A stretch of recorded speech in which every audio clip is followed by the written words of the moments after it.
অধিকার, ভোট দেওয়ার অধিকার, সবকিছুর অধিকার সুপ্রতিষ্ঠিত করুন।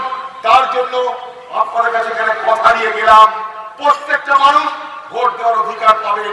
এখানকার পুলিশ, এখানকার তৃণমূল চাক বা না চাক, তারা ইচ্ছা থাক তাদের অথবা না থাক, আপনাদের ভোট দেওয়ার অধিকার আমরা ব্যবস্থা করব। বুথের ধারে কাছে এখানকার পুলিশকে যেতে দেওয়া হবে না, বুথের ধারে কাছে এখানকার মস্তানকে যেতে দেওয়া হবে না। আপনারা ভোট দেওয়ার অধিকার প্রয়োগ করবেন, যাকে খুশি ভোট দেবেন। আমার মানন ভাবিগুলা, কিন্তু ভোট আপনাদের দিতেই হবে। ভোট আপনার অধিকার, আপনার নাগরিক অধিকার, সাংবিধানিক অধিকার, জন্মগত অধিকার।